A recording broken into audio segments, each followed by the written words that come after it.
Boa noite. Tá bem espalhado, pessoal, mas vou tentar, para mim é uma alegria poder trazer a palavra aqui e poder transmitir. Tá ao vivo? Tá ao vivo? Poder transmitir a palavra, né? Poder transmitir tudo aquilo que Deus tem colocado no meu coração.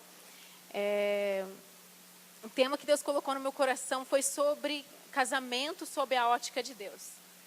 Quando a gente fala de ótica, vou colocar meu cronômetro aqui. Ah, tá. Entendi. Para liberar as crianças, as crianças podem ir para a salinha. Eu achei que estava ao vivo, que ele estava fazendo sinal lá na câmera.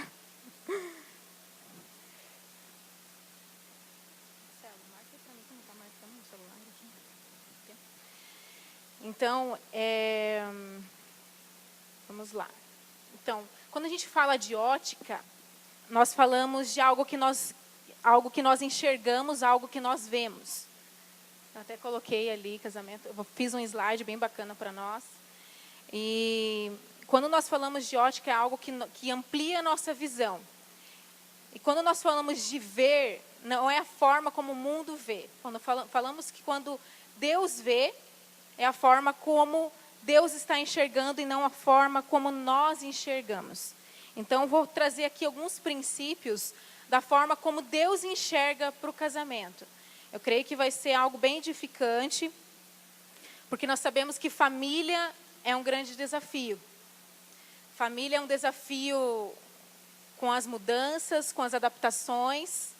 E quando nós falamos de família, muitas vezes a gente pensa, nossa, a família da pessoa tal é perfeita, o casamento da pessoa tal é perfeito e o meu não é perfeito.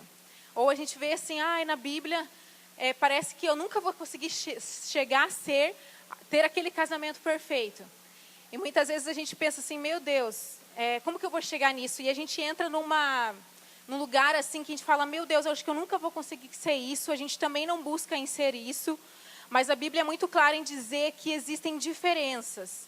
Existem as famílias que deram certo e as famílias que passaram por momentos difíceis e todas as famílias passam. E quando nós falamos de família, nós falamos que existem ciclos na família. Eu até coloquei lá. Então, quando muitas vezes a gente pensa assim, poxa, às vezes a família do pastor é perfeita, a forma como eles lidam é perfeito. Né? Claro que com o passar do tempo você vai, ouvindo os princípios, você vai usufruindo deles e aplicando, mas eu creio que não existe família perfeita e todos nós estamos dentro de um ciclo. Ali nós podemos ver que existem vários ciclos dentro de uma família e com certeza todos nós aqui estamos passando por algum período desse. Né? Então, o ciclo vital da família, ele é bem da área sistêmica, da área da psicologia. Eu trouxe para trazer um recurso a mais para nós, né? E eu não sou profissional da área, mas quem sabe um dia, né?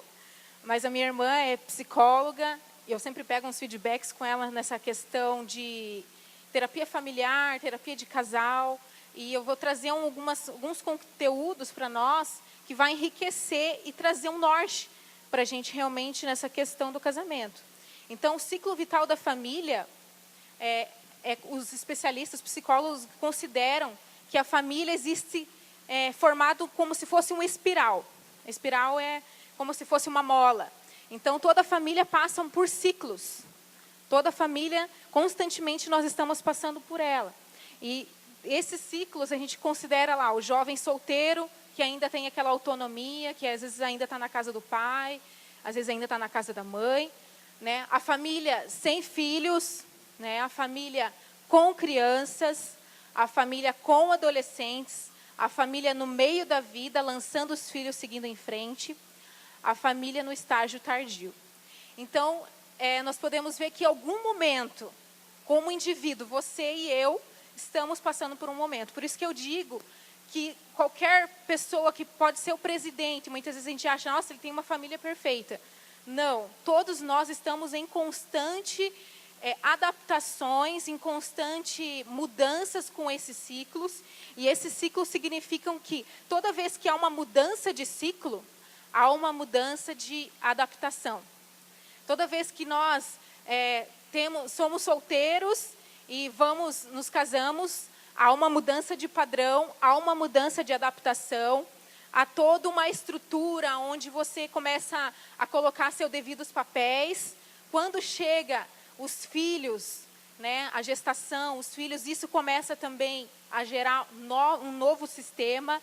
Então, todas as vezes que entra um novo ciclo, entra uma nova adaptação. Dá uma impressão que quando acontece isso, dá um certo desconforto. Por quê?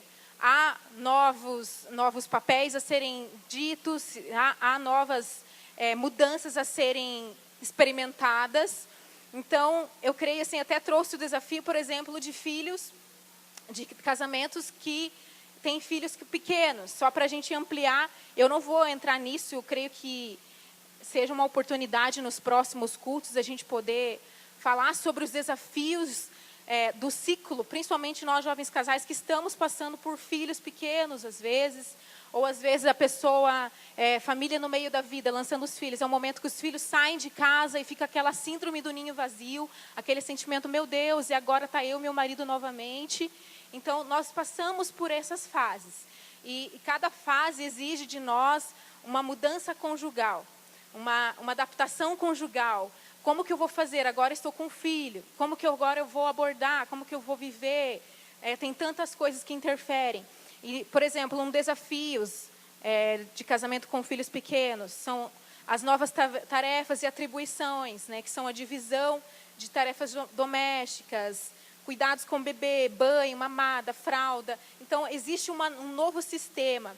Falta de tempo para o casal e o afastamento, que acontece em muitos dos casamentos que surge o bebê, as prioridades acabam sendo para o bebê, né? Então, isso começa já, assim, nós normalmente pensamos assim, maternidade, paternidade. Nós, claro, amamos, é aquela criança, mas existem mudanças. E essas mudanças acabam ter que ser reorganizadas por nós em cada função, como marido e como mulher, né? Muitas vezes os desafios às vezes a falta de atenção, porque é um momento onde o marido às vezes reclama que a mulher não está dando atenção, ou às vezes não reclama, mas está passando por aquele momento da crise, ou a mulher se sente também assim. A vida sexual muda, porque às vezes tem o afastamento, a falta de tempo, tem aquele período, né? A vida financeira acaba acontecendo ajustes, como eu falei, existem as prioridades, às vezes você tem a faculdade, às vezes acontece da pessoa ter que parar, adaptações vão acontecendo, interferências da família de origem, de você tem que lidar com o pai e mãe da família de origem, que às vezes querem se interferir no casamento, no bebê, nos novos desafios. Então, são muitas coisas. E até tem uma pesquisa no censo que fala que o índice de divórcio até 2 anos de idade da criança é muito grande. Porque grande parte dos casamentos, dos casais, não sabem lidar com essas mudanças. Né? Então, é um grande impacto mesmo no casamento. Grande parte é a falta de comunicação que pega. Né? E se o casal, muitas vezes, já ouvi algumas pesquisas, li muito sobre isso, que o casal, se ele já não administra bem uma boa comunicação antes de ter filhos, com certeza ele vai ter muita dificuldade, um agravante a mais depois de ter filhos. Então, existem mais atritos, existem mais... Parece assim, que, nossa, você está falando um monte de coisa ruim. Né? Estamos falando um monte de coisa ruim. Mas é a realidade que nós passamos, é a realidade que nós vivemos, são mudanças, são ciclos que nós vivenciamos. Precisa ser, digamos assim, ter um novo contrato.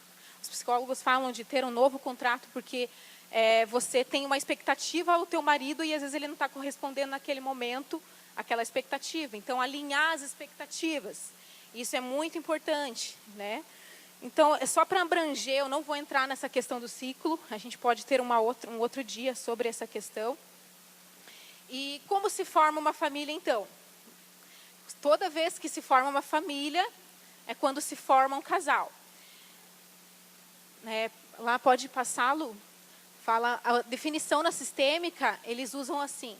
É um casal quando se tem uma relação afetiva, tem intimidade e um relacionamento sexual, que tem projetos em comum, podem morar juntos ou não, ter filhos ou optar não serem pais, entre outras características. Então, nessa questão de não morar juntos ou não, é questão de artigos, não é questão de que nós acreditamos em morar separados, tá?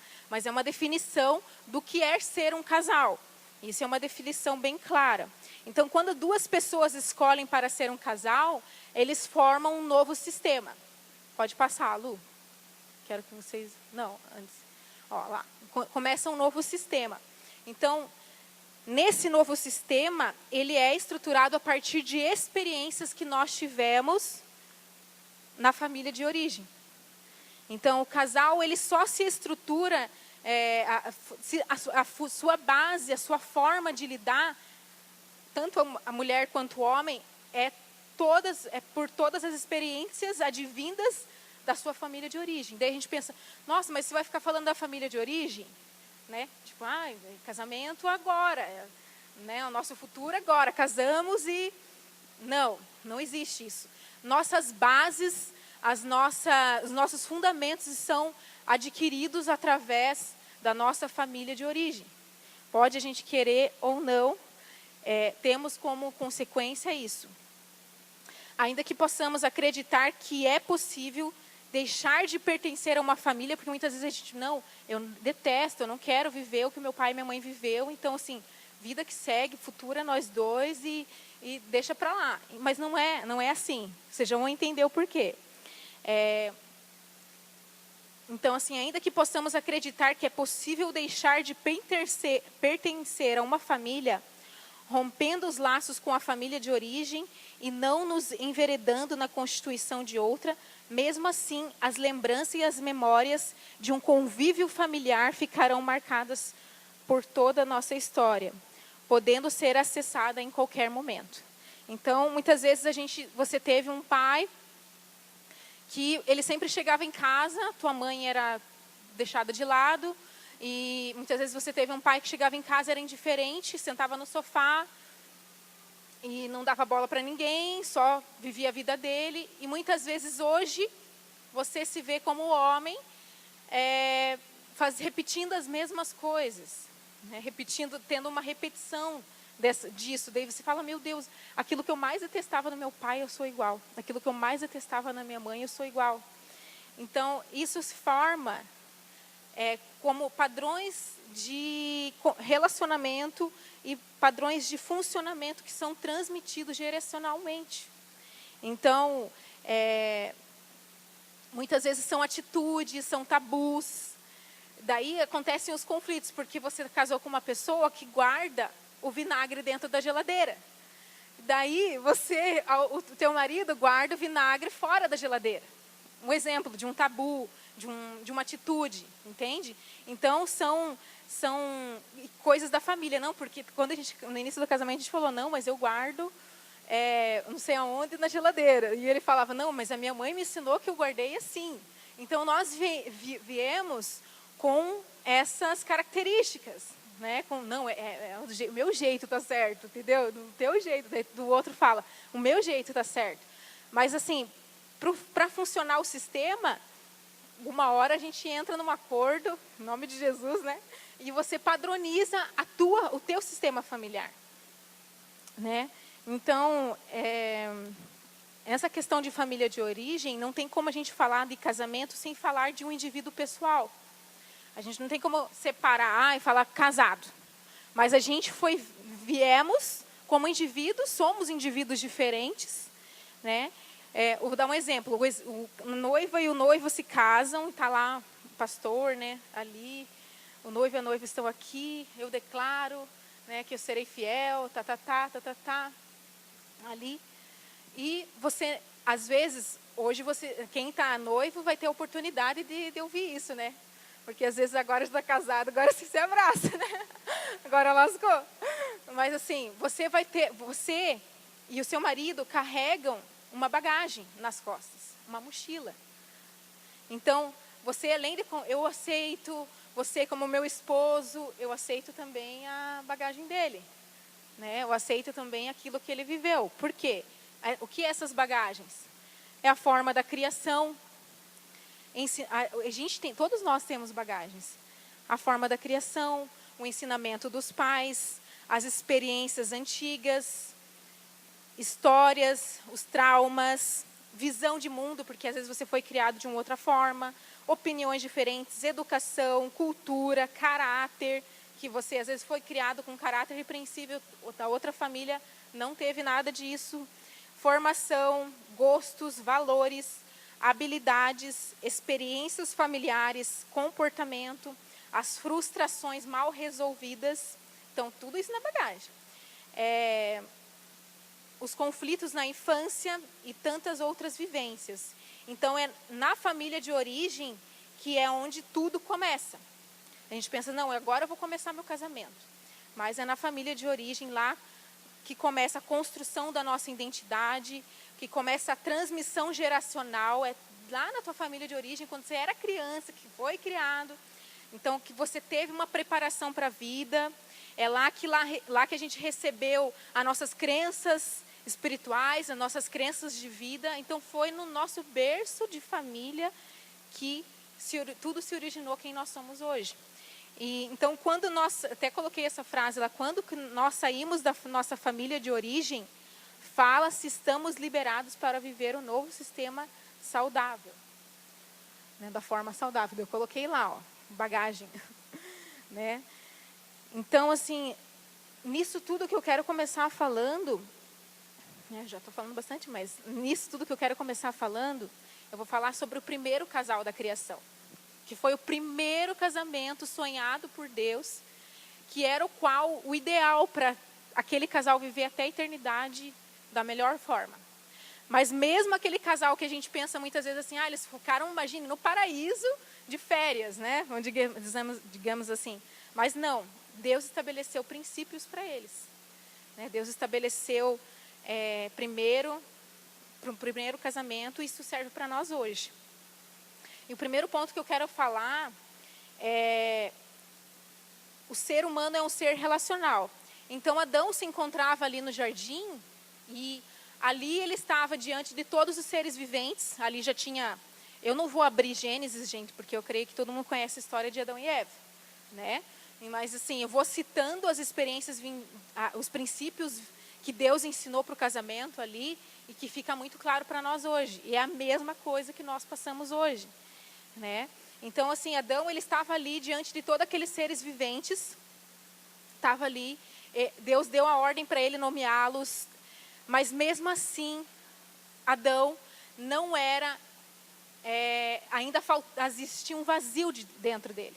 Tudo que Deus tinha feito era bom, era bom, era bom, mas chegou uma hora que Deus falou, não é bom que esse cara esteja só.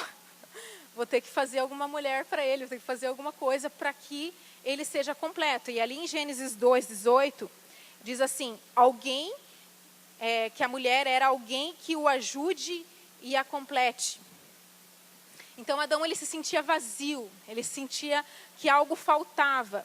E a mulher veio para tirar ele dessa solidão.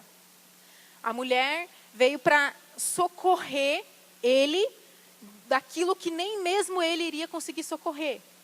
Porque Adão, ele tinha uma missão. Se você não tem uma missão nessa terra, homem, você precisa ter uma missão. É muito sério. Porque a Eva foi gerada exatamente porque ele tinha uma missão e ela veio para... em grego diz que ela veio para ajudar, ela completaria ele.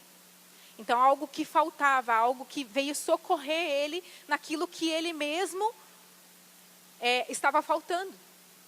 Então, essa é a questão da submissão que hoje em dia a nossa sociedade, por isso que eu falo da ótica de Deus, porque a nossa sociedade hoje deturpa tudo, tudo. E a palavra de Deus diz da questão da mulher ser submissa, muitas vezes homens são machistas e as mulheres querem para o lado feminista da história. Mas Deus deixou bem claro que a mulher veio para resgatar o homem. Assim, no momento de angústia que Deus vem nos resgatar, a mulher serve para ser isso na vida do homem. Ela complementa a missão do marido. Então, se você tem uma missão, tua mulher vai muito longe, você também vai dar tudo certo. Agora, se você não tem, você precisa procurar em Deus, orar mais e descobrir qual é a sua missão. Então, somos seres, falando de relacionamento, nós somos seres de essência, seres relacionais. Então, o que nós vemos muitas vezes na questão do atendimento?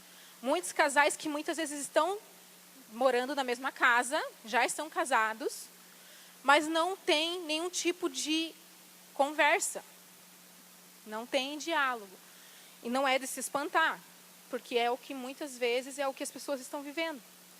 É uma coisa assim, pega meu café, faz ali, põe a mesa e não tem nenhum tipo de diálogo, não tem nenhum tipo de relacionamento. Deus criou a mulher para completar o marido, mas para que haja um relacionamento entre os dois. Então, para os solteiros, que tinha até alguns solteiros aí, que eu vi, eu vi que tinham solteiros, conhecer a outra pessoa profundamente, descobrir quais são as raízes, é fundamental para compreender o porquê deste ou daquele comportamento. Então, no momento que você está conhecendo alguém, é o momento que você vai descobrir se essa pessoa consegue ter um bom diálogo, ter um bom relacionamento, consegue conversar. Porque o nosso grande problema na nossa sociedade hoje, principalmente com a mídia, com a tecnologia, houve um afastamento muito grande, né? Então, a partir do momento que, deixa eu ver só a parte onde que eu estava, que Adão teve, a Eva foi gerada, ele teve um deslumbramento. Falou, uau, que mulher na minha frente, né? Demais, saiu de mim. Daí ele fala, osso do meu osso, carne da minha carne. Nossa, essa mulher é demais. Né? E ele tem uma admiração por ela. Então, nós somos seres que admiramos. Tem alguma coisa, por exemplo, na pessoa que você gosta, no teu casamento, que aquela coisa te chamou a atenção. E foi isso que aconteceu com Adão. Então, nós somos seres de essência relacionais. Nós temos por essência isso. Então,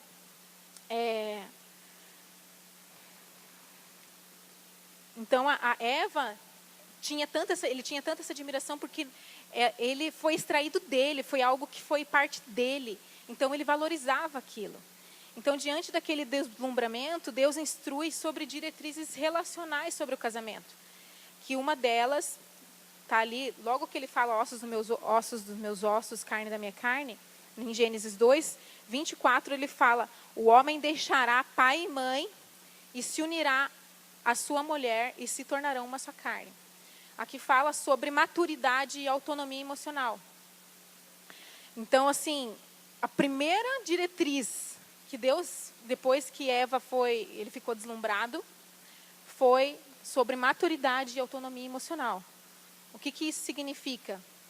Que para você estabelecer um vínculo com uma pessoa, é necessário você ter um determinado nível de maturidade e você entender algumas responsabilidades que existem sobre o relacionamento e sobre você mesmo. Você precisa ter isso, né? É o mínimo.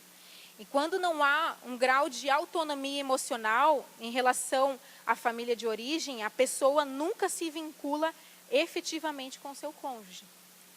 Então, quando você não tem autonomia emocional, você casa, certo? E você não consegue emocionalmente desvincular do seu pai e da sua mãe. Isso é muito prejudicial para o casamento. Isso não é questão de você desonrar o seu pai ou a sua mãe. Né? Não quero falar assim, nossa, a pastora está falando que é para desonrar, sei lá, né? Pode sair muita coisa daqui. Mas não é isso. Não é sobre isso. Mas é questão de você entender que você precisa entrar numa autonomia. Se você quer ter um casamento saudável, entrar nesse sistema de uma autonomia emocional. E quando a gente fala de pai e de mãe, não é só questão financeira, ter a sua casa, mas muitas vezes nós temos apego, um sentimento de culpa por ter deixado nossos pais. E essa frustração é normal, é uma frustração natural, que os psicólogos falam, uma frustração que deve ser normal sobre essa questão. Então, assim, a gente precisa reorganizar no nosso emocional o que está errado, porque quero passar lá o outro slide para vocês entenderem. Já vou falar sobre o slide. Então, da mesma forma, quando pais não conseguem liberar o filho, não conseguem liberar, infantiliza o filho, não deixa com que o filho entre num relacionamento família. Então, tem uma frase que diz assim, para nascer uma esposa, precisa morrer uma filha. É difícil a gente falar, poxa vida, como assim, né? Não vou ser mais filha da minha mãe, não é isso. Mas é questão de dizer que um novo sistema começou. Um novo ciclo começou na tua vida. E algumas coisas que, primeira diretriz que Deus fala, deixará pai e mãe e se unirá à sua mulher. Esse se unirá fala de compromisso, mas eu não vou entrar nisso agora. Posso entrar mais para frente. Então, vou falar sobre a barreira que existe, a fronteira relacional, que, como os estudiosos falam, sobre a intromissão de familiares no convívio conjugal. Lá eu coloquei lá a bolinha, a mãe e o pai, 3 filhas, por exemplo. A filha casou com a bolinha, só que a bolinha não conseguiu desvincular do pai e da mãe, né? E às vezes há uma intromissão, às vezes há algumas coisas que acabam trazendo um certo desarranjo e você não consegue viver uma vida conjugal, emocionalmente falando, boa, saudável, porque você não consegue desvincular daquilo. E não, como eu volto a falar, não é só questão financeira, mas é questão emocional. Muitas vezes você se sente culpado por ter deixado teus pais. Muitas vezes você... tem muitas coisas que acontecem, assim, muitos exemplos que acontecem na questão, por exemplo, eu tinha uma amiga minha da faculdade, na época da faculdade, que ela falou assim, agora eu vou casar. Eu falei, que legal, né? Daí ela falou assim, só que assim, a minha mãe, meu pai e minha mãe sofreu muito com meu pai. Então, assim, minha mãe falou para mim, por que você não... Filha, você fica à vontade, você pode vir morar com ele aqui em casa, que daí vocês não precisam pagar aluguel, vocês não precisam isso, não precisam daquilo. Daí a gente divide as contas. E ela falou, tudo bem, beleza, né? Vamos nessa. Conversou com o marido e ele aceitou aquilo. Então, daí teve vários tipos de conflito nessa questão, mas eu vejo assim o quanto não teve aquela ruptura. E toda vez que não há essa ruptura, não é saudável. Não é saudável para nós. Né? A gente fica emocionalmente ligado e isso não nos faz bem. Então, como eu falei, para nascer uma esposa, precisa morrer uma filha. E na questão do filho, mais ainda. Eu estava ouvindo a Ilma Cunha falar sobre isso, e ela fala sobre, a pastora Ilma Cunha, ela fala que a mulher muda de posição. Espera aí, deixa eu ver se é isso. Não, o homem muda de posição, a mulher só transita. A mulher transita do espaço de filha, de filha para a esposa, que também é um grande desafio, mas o marido muda de posição. Ele já não é mais o filho. Ele, a partir do momento e agora, ele é marido. Marido que agora está com responsabilidades nas suas mãos, nos seus ombros, diferente de ser filho. É totalmente diferente. A responsabilidade é muito maior para o homem, com certeza. Foi isso que Deus instituiu. Então, a gente precisa ficar claro para nós, como jovens casais, nessa questão, sabe? É algo que muitas vezes a gente volta nessa questão, e a gente precisa entrar num acordo para que não haja crises no nosso casamento, não haja desarranjos no nosso casamento, né? Então, outro ponto que eu vou falar é sobre intimidade emocional. Então, na Bíblia não fala daquilo que o casal casal Adão e Eva fazia na sua vida rotineira, assim. Não fala assim exemplos assim o que eles faziam, mas a única coisa, o segundo princípio que Deus fala a partir daquele versículo, que eles viviam nus e não sentiam vergonha, lá em Gênesis 2:25. Essa ideia de estar nu nesse contexto não indica somente de estar sem roupas, que muitas vezes a gente pensa, mas é um conhecimento total do outro. Eles não tinham vergonha um do outro. Eles não tinham nada que os impedisse, eles não tinham vergonha, não tinham do que se envergonhar. Então, eles andavam nus e, beleza, estamos aqui. Beleza, né? Então, essa questão do desnudar é um desnudar da alma. Então, todas as vezes que eu olho para o Marcelo, eu preciso ter uma percepção do que ele está passando.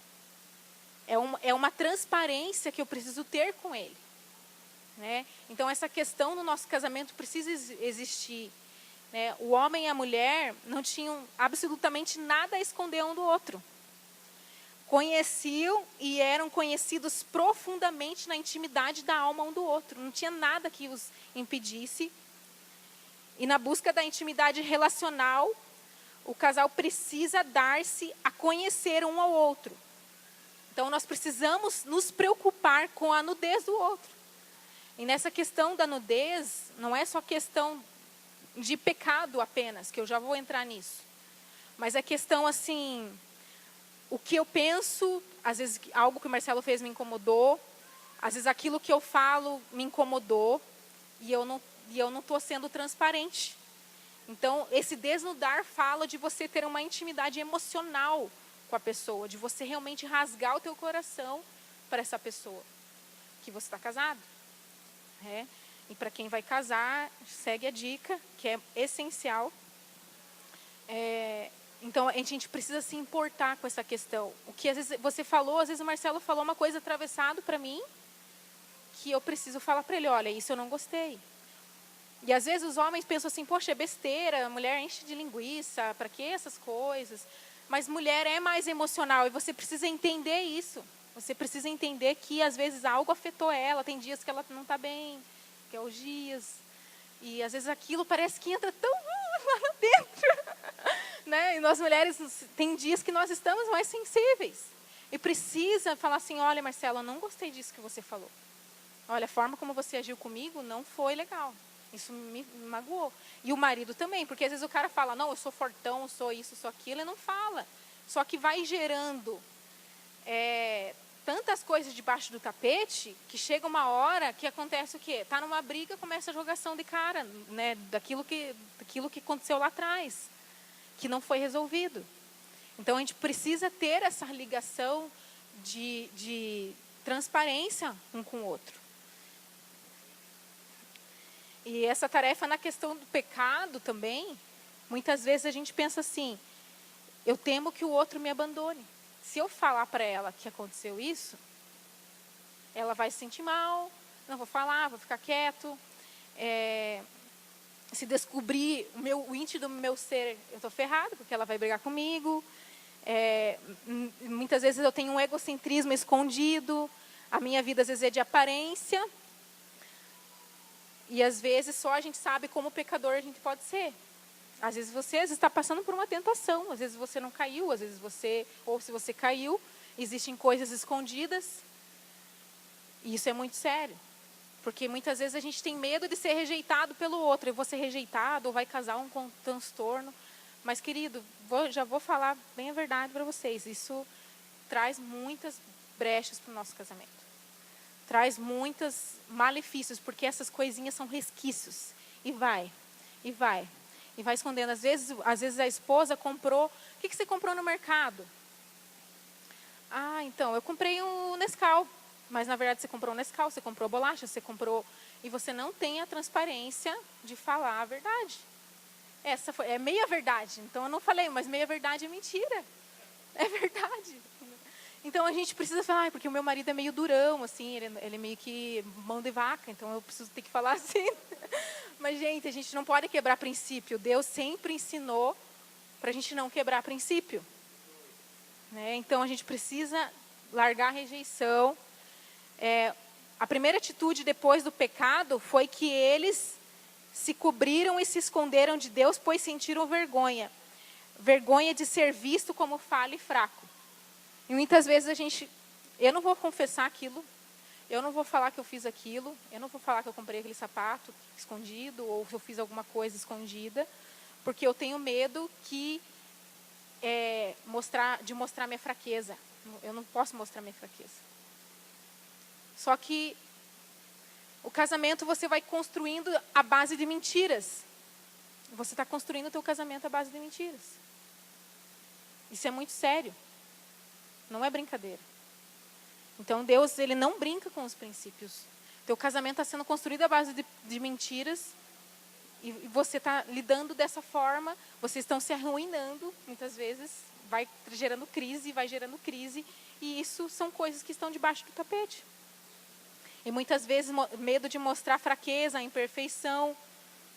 E era o que Adão e Eva, depois do pecado, o que aconteceu com eles? Eles ficaram nus, estavam nus, eles olharam para o outro, sentiram vergonha. Porque a partir daquele momento, já não existia mais transparência neles. A partir daquele momento foi quebrado. Mas se a gente quer desfrutar de uma vida conjugal verdadeira e prazerosa, a gente precisa ter uma abertura maior de transparência dentro da nossa casa. Porque eu creio que essa pessoa é a pessoa que você vai ficar pro resto da vida. Então, se a pessoa que sente o teu mau hálito, que aguenta a tua espontaneidade todos os dias, que sabe de você e você não é transparente, isso é grave. A gente precisa rever. Tem coisa que eu não concordo e eu não falo para ele. Com medo que o marido, prima, que o marido... Mas, querido, se você faz isso com a sua esposa, você precisa rever o que você está fazendo. Né? Porque a tua esposa tem que ter essa liberdade e, às vezes, a esposa é aquela também barraqueira, né? Então, a gente tem que cuidar com isso. Né? Então, são princípios que não podem ser quebrados. Isso vai exigir de nós uma boa comunicação, aprender a investir tempo falando ao outro quem eu sou. A gente fala, para que essas coisas? Mas quem eu sou, o que eu penso, aquela questão da bagagem, como que veio minha bagagem, como eu ajo, o que eu estou sentindo. Simultaneamente, aprender a ouvir mesmo o meu cônjuge de uma atitude desarmada e sem críticas. Porque a gente é bom na crítica. O Marcelo sabe que às vezes tem dias que eu sou bem crítica, né, amor? Eu sou bem crítica. Então é algo para mim, entende? Algo para mim que é um processo que nós vamos nos tirando de nós e uma autocobrança do outro. Então, mas precisa ter uma comunicação madura. Uma comunicação que a gente precisa entender, cara, eu sou casado com você e a gente precisa se entender. Como que a gente vai ficar assim? Né? E a comunicação é o principal para estabelecer aqueles ciclos da família. Se você não tiver uma vida saudável na questão de comunicação no início, com o filho, como que vai ser? Com o filho na adolescência, vai quebrar o barraco. Né? O pau da barraca mesmo. E os filhos depois, daí você sempre depositou a tua maternidade nos filhos, não acertou a tua conjugalidade, chega na hora dos teus filhos serem lançados para o mundo, você está na crise ali, porque agora vou ter só eu e esse ser humano aqui. Né? Agora está eu e ele aqui, e agora? Não se entende, é só se traçando, nos garfiando. Então, assim, gente, a gente precisa rever o que nós estamos fazendo mesmo, sabe? Jovens namorados, apaixonados, têm a facilidade de olhar nos olhos. Pode passá-lo. Aí, olha lá, os casaizinhos lá. Facilidade de olhar nos olhos, pois se sentem profundamente amados pelo outro e com pouco receio de serem rejeitados. Mas com a medida que vai passando e convivendo e cometendo erros, pequenas falhas, passam a ter cada vez mais medo de se expor, pois não querem se mostrar fracos e sofrerem rejeição por não atender a expectativa do outro. Assim, quanto mais tempo convivem, menos se permitem e se distanciam-se na sua intimidade. Então, nós precisamos resgatar algo muito importante na nossa geração. Resgatar e valorizar o momento da mesa, lá que nós estamos vendo, o olhar no olho, porque com os filhos é uma realidade. A gente sabe que está dando comida aqui, dá para o outro aqui, isso aqui, aquilo ali, e a gente está envolvido ali, mas assim, nós precisamos então ter um dia que você tenha com seu cônjuge, que você tenha assim, um momento só de vocês. Isso se chama redes de apoio, um dia deixar na casa de alguém a rede de apoio que você confia, e você deixar na casa de alguém para que você tenha esses momentos. Isso é muito importante. Então, assim, resgatar o olhar nos olhos durante o diálogo conjugal, pois traz proximidade e vínculo. E hoje em dia nós temos o celular, né? Eu não gosto do Marcelo quando ele está conversando comigo mexendo no celular. Eu falo, amor, olha para mim. E ele é a mesma coisa, porque também não gosta, também não gosta. Quando a gente tem ter o contato visual, a gente precisa valorizar esses momentos na nossa casa.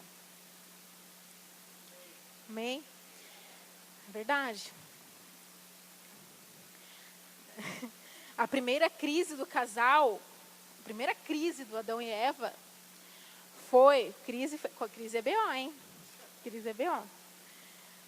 Foi quando eles deixaram de ouvir a voz de Deus e passaram a ouvir outras vozes. A voz da serpente, do Satanás, que muitas vezes vem pretensiosamente falando assim, vou te dar uma instrução para você ter uma vida melhor, para você conquistar você viver aquilo que você não está vivendo no teu casamento, então deixa eu te falar o que é legal para o teu casamento, e vem aquela voz. Então a crise, a serpente se encontra com a mulher quando ela está sozinha. O que a serpente fez? Ela foi no momento de mais vulnerabilidade de Eva. No momento que Eva estava sozinha lá, andando lá no paraíso lá, foi o momento que ela encontrou ela. Foi um momento de vulnerabilidade, um momento que ela estava sozinha. E aonde que Adão estava, que ele não estava do lado de Eva? Ou ela do lado dele? Onde que ele estava, gente? E isso fala para nós sobre muitas vezes a gente está dentro da mesma casa e a gente está em desacordo, afastados um do outro. Como eu falei da questão relacional, de a gente não está conversando, de a gente não está sendo transparente. E ela convenceu ainda de Adão a pecar, foi convencida e convenceu ele. E aonde que ele estava nessa hora? Né? Eu jogo para os homens essa agora, né? Porque estava jogando videogame, estava onde? Assistindo o jogo, estava orando. Estava orando nada, né? Se estivesse orando, estava ouvindo a voz de Deus, não estava ouvindo a voz de Satanás, né? Então, vocês podem perceber que Satanás, ele sempre altera a cadeia de comando. Satanás, ele sempre... a primeira pessoa que ele foi na mulher. E quando nós ouvimos na Bíblia que existe uma cadeia de comando, existe o marido e mulher. Existe uma ordem de comando. E Eva adora... A Satanás adora quebrar princípio, adora quebrar tudo que é lixo dele, ele vem. Então, naquele momento, ele veio para quebrar o princípio. E engraçado, a primeira coisa que Deus fala depois, chega em Adão e fala, onde você estava, Adão? Onde vocês estão? Estava orando. Então, assim, nós vemos que Deus nunca quebra princípio. Ele sempre zela pelo seu princípio. Então, isso fala também de a gente ser uma só carne e não consultar o outro e tomar decisão sozinho. Volto a falar da questão do machismo, que tem homem que é machista mesmo, mas existe mulher que também quer ser feminista. E existe uma cadeia de comando, mas existe também a decisão do diálogo, da decisão. Unidos venceremos, aquela coisa. Da decisão, estamos juntos. Né? Então... sempre temos...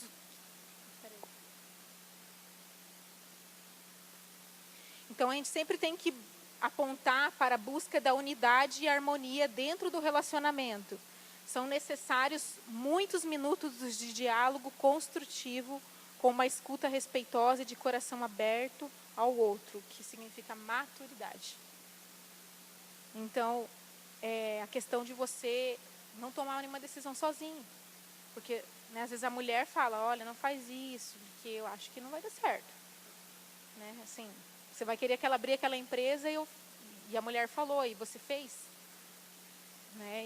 E assim, não teve acordo. Né? Então, isso é muito sério. Temos que superar a imposição egoísta do meu, que eu acredito que é certo, sobre o teu, que eu acredito que é errado, e começar a entender o que é nosso. Então, na família não há missões distintas. Na família, nós somos um. Na família, nós temos a nossa missão. Então, não é a minha missão, o meu dinheiro, o meu trabalho, o que eu quero. Não. É o que nós, como famílias, temos, o que nós vamos conquistar. Porque junto, queridos, nós vamos longe. Mas se a gente não estiver unido, como diz a palavra, sem unidade ali o Senhor não ordena a bênção. Então é algo bem sério, né?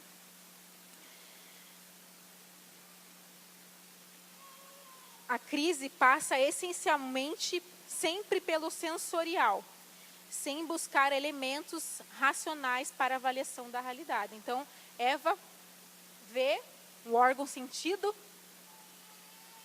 ela vê aquela árvore atraente aos olhos dela, que parecia agradável ao paladar, de novo sensorial. Então ela deixa-se levar por essas sensações sem refletir naquele momento. Então toda crise começa pelo sensorial, sem o uso da razão. E ela não viu o que aconteceu, não teve a noção do que estava acontecendo ali.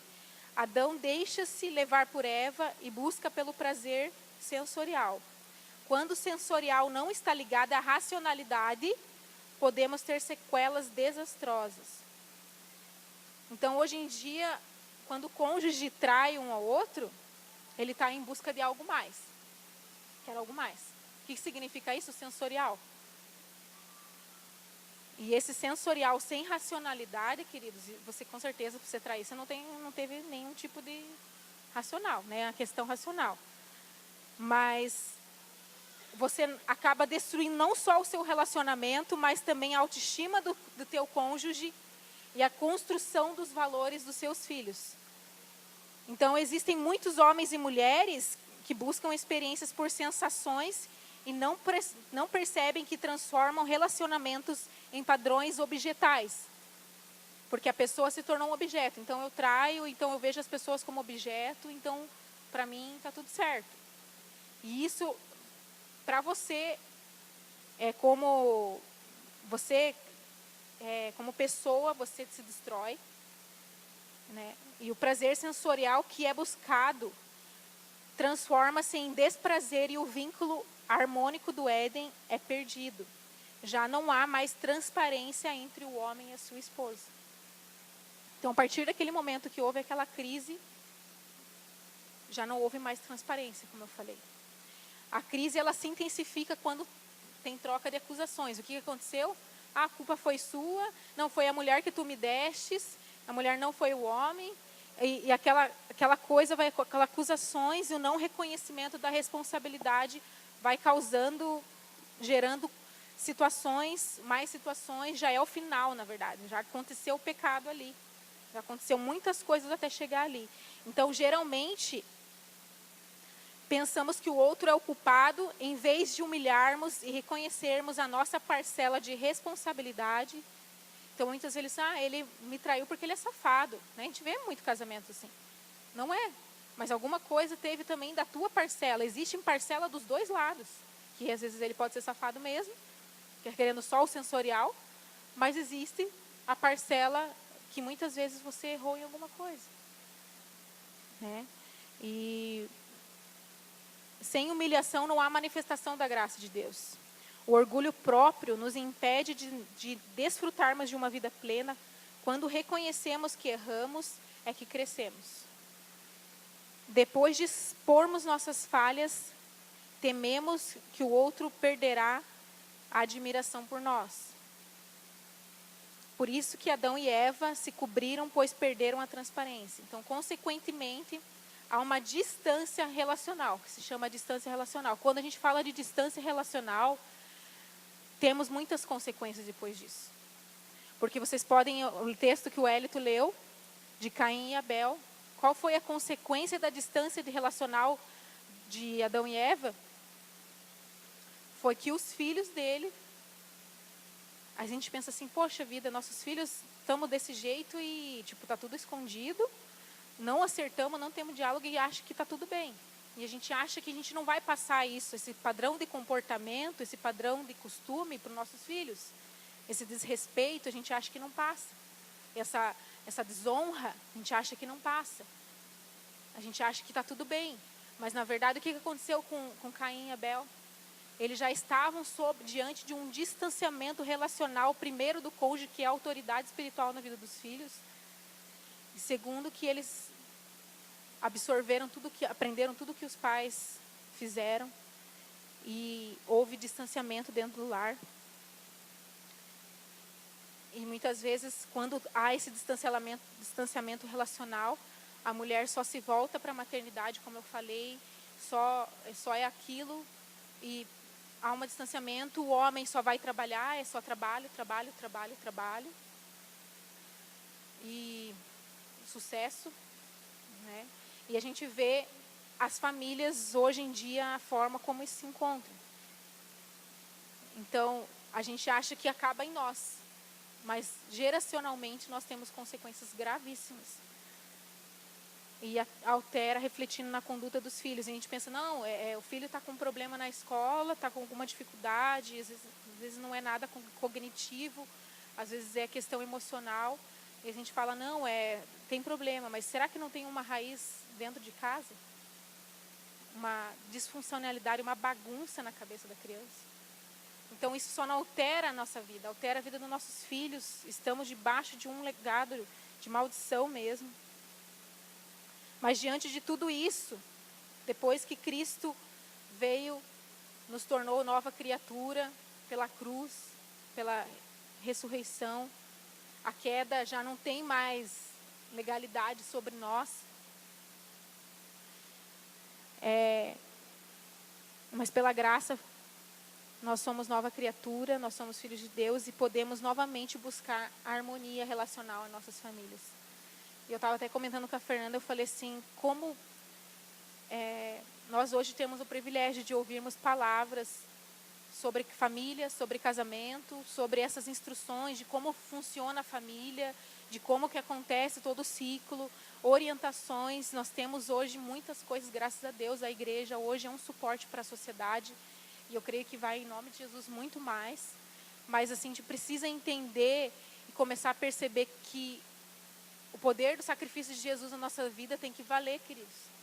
A gente precisa entender que nós somos justificados, nós somos filhos de Deus, nós temos sim, o pecado já não há mais condenação sobre nós, mas o nosso posicionamento determina, as nossas escolhas, determina qual caminho nós vamos seguir, qual caminho a nossa geração vai levar. Isso é transgeracional, isso passa. Então, o nosso grande desafio como família é ficarmos nus, é ruim falar essa palavra, mas nus diante um dos outros, sem vergonha, ser transparente, falar as suas bagagens que você leva. Muitas vezes a mulher leva coisas, traz coisas e vai anos para falar. Às vezes o relacionamento, o cara casou com a menina e não sabia que a menina era virgem, ou não sabia que o cara já tinha. Então existe nos casamentos hoje em dia isso. Não teve no noivado, não teve essa abertura, aquela coisa assim, tá tudo bem, aquela coisa superficial, e você não soube. É muito importante que você, hoje, né, está casado, você precisa saber, você não precisa ficar também fuçando coisa desnecessariamente, mas você precisa expor. Às vezes você sofreu um abuso, você passou por alguma coisa que te feriu, que te traz à mente aquilo. Quando você tem aquela atitude com aquele marido gritando com você engatilha teu pai que gritava com a tua mãe. Só que na verdade você tem problema com o teu pai, não é com o teu marido. Então, tem coisas que acontecem conosco que precisam ser, bagagens que precisam ser colocadas diante de Deus. Precisam ser colocadas nas nossas vidas, entender essa questão do papel da família, entender a questão do deixar ir pai e mãe, entender a questão das crises. Quando vem a crise, eu preciso ter transparência, eu preciso ter um desnudar de alma realmente dentro do nosso casamento. E isso precisa ser uma verdade dentro do nosso casamento. Porque, como eu falei, nós passamos por ciclos. Como eu falei, não existe família perfeita. Então, assim, eu vou passar por ciclos com o Marcelo até o final da vida. Então, eu preciso estar em constante antenada, ele também, em constante se conhecer, em constante comunicação, em constante diálogo, para que venhamos passar por todos os ciclos juntos e venhamos não esquecer, só colocar a nossa vida apenas nos filhos e esquecer o nosso casamento. Isso é muito importante para que a gente venha ter casamento satisfatório, famílias abençoadas, famílias saudáveis, que eu creio que nós estamos vivendo, e tem muitas famílias, como eu falei, não são perfeitas, mas são famílias que sim, têm buscado ter uma família saudável, um casamento também, né? E eu creio que isso vai nos ajudar, espero que tenha ajudado essa palavra, de alguma forma. Se vocês puderem ficar de pé.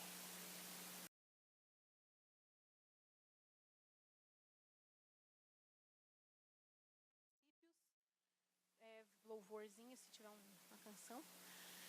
Precisamos resgatar os princípios, precisamos resgatar a transparência da nossa alma. E antes disso, de resgatar a nossa transparência da nossa alma, a gente precisa resgatar isso com Deus. Colocar isso para Deus. Colocar, Deus, eu tenho falhado, eu tenho errado com meus filhos, com a minha esposa, com a minha família. Eu não tenho sido... Tem um som tocando, muito estranho. Falei, tuxe. Então a gente precisa resgatar isso dentro da nossa casa. E eu creio que nós temos líderes, a nossa igreja é uma igreja em célula, que nós podemos, como pastores, como líderes, ajudar vocês nessa questão, às vezes do casamento, do noivado, vai entrar no casamento, às vezes precisa falar algumas coisas. Então, não ande sozinho. Deus conta com pessoas que podem nos ajudar nessas questões. Então, eu quero que nesse momento, quem estiver com seu esposo, com seu noivo, com sua namorada, desce as mãos agora.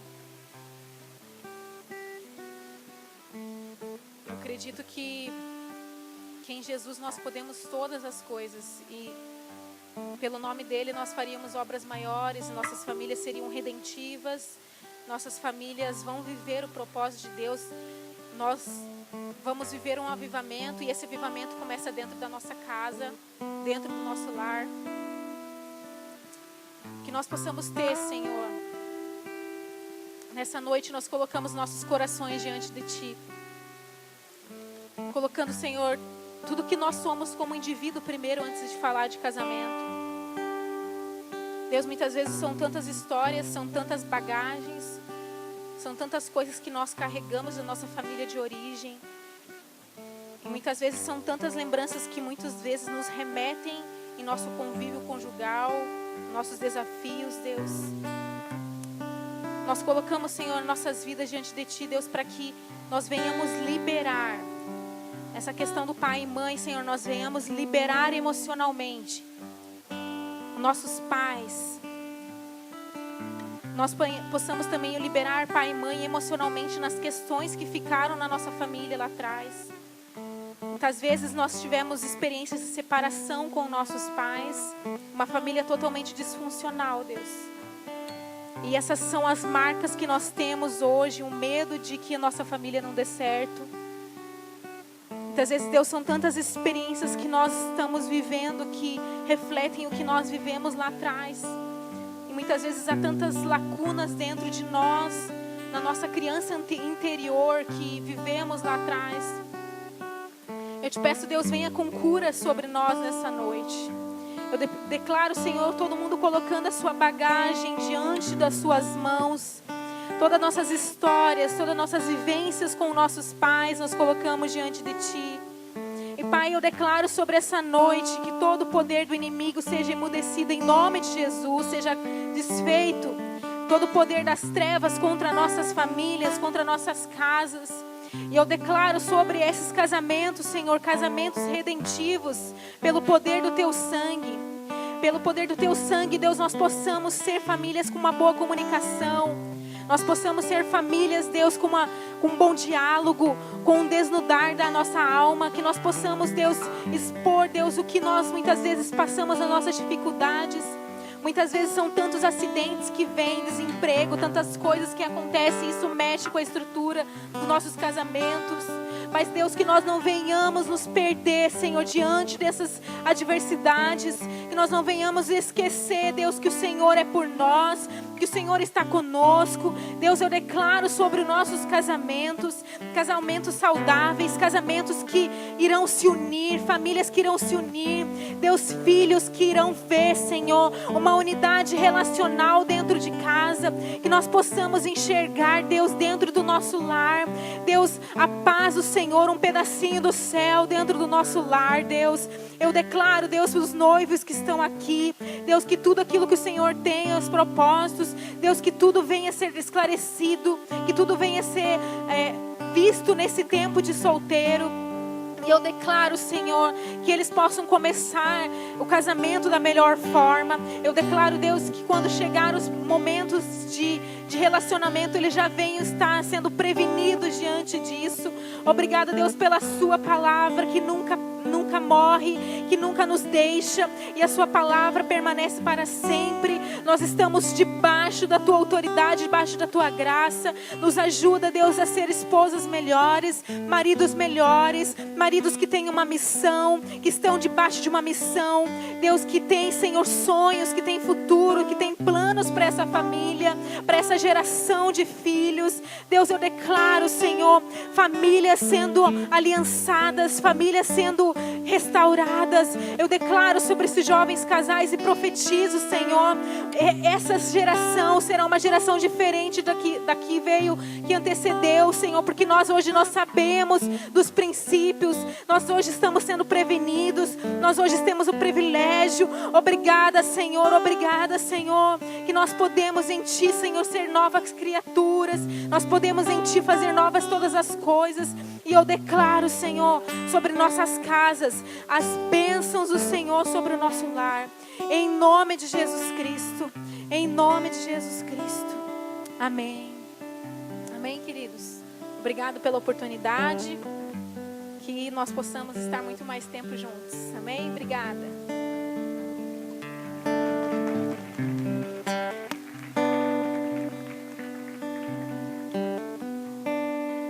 Queridos, eu queria te incentivar a você chegar na sua casa e colocar isso em prática. Princípios que a pastora Flávia falou que são fundamentais, essenciais numa vida de casado. Onde realmente nos nossos dias a comunicação ela tem se perdido dentro do nosso lar. Não sei quantos casais muitas vezes que a gente senta para conversar e não tem esse diálogo, não tem, até mesmo essa abertura de falar o que realmente pensa. Enquanto isso muitas vezes é destrutivo dentro de um relacionamento. Eu queria realmente te incentivar, a você realmente colocar isso em prática, não somente ouvir essa palavra, Eu acredito sim que assim como eu, você foi muito edificado, assim como eu, provavelmente você identificou muita coisa no seu relacionamento, na sua vida. Mas eu queria, que realmente você, com a ajuda do Espírito Santo, realmente pudesse criar esse elo, esse vínculo com a sua esposa, com o seu marido, e pudesse falar sobre isso. A comunicação é algo, primordial dentro de um relacionamento, dentro de um casamento. Não há casamento sem relacionamento, não há casamento sem diálogo. E que realmente essa palavra ela venha, criar raiz no seu coração, que você possa durante, a gente terá o nosso próximo culto, a cada última sexta-feira do mês nós temos o nosso culto de jovens casais, mas que você possa remoer essa palavra, E de repente você está passando por algum período, alguma fase no seu casamento, onde você, sabe, não está sabendo como lidar, você pode estar procurando eu, minha esposa, o pastor Marcelo, a pastora Flávia.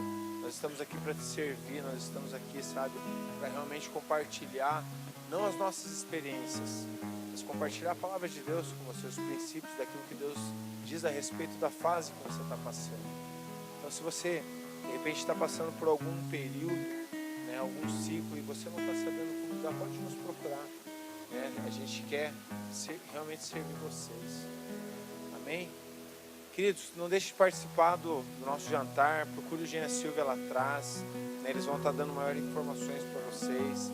Dia 11, Dia dos Namorados. Na verdade, Dia dos Namorados é dia 12, mas a gente vai fazer no dia 11, Dia dos Namorados. Então, né, leve a sua esposa para esse tempo romântico. Amém? Vamos orar? Pai, muito obrigado por essa noite. Te agradecemos, Pai, pela Tua palavra. Te agradecemos pela oportunidade de estarmos aqui reunidos, Pai, ouvindo, sendo edificado pela Sua palavra. Mas eu te peço algo em especial, Espírito Santo. Nos leva a realmente entender a profundidade de tudo aquilo que foi dito nessa noite. E nos leva, Espírito Santo, a praticar essa palavra. Nós queremos, Senhor Jesus, realmente ser famílias fortes, não por mérito humano, mas realmente para glorificar o Seu nome, Senhor. Que a sociedade lá fora possa olhar para as nossas vidas e ver, Senhor, Pai, e ter a certeza que os Seus princípios são reais, Pai, que os Seus princípios funcionam, Senhor, que eles possam ver a Sua glória, Senhor, através das nossas vidas. Eu profetizo aqui nessa noite, Pai, casais, Senhor, cheios do Espírito Santo, e toda falta de comunicação, Senhor, Pai, toda falta de entendimento do ciclo que estão passando, Senhor, Pai, nós anulamos em nome de Jesus. Te agradecemos, Pai, por essa noite, que o Senhor venha ser glorificado, Senhor, Pai, através, Senhor, Pai, das nossas vidas, Senhor, em nome de Jesus, amém. Queridos, aplauda o Senhor, dê um beijo na sua esposa. Ainda tem um cafezinho ali fora, ali, então não é muito, mas dá para ter um tempo de comunhão ali.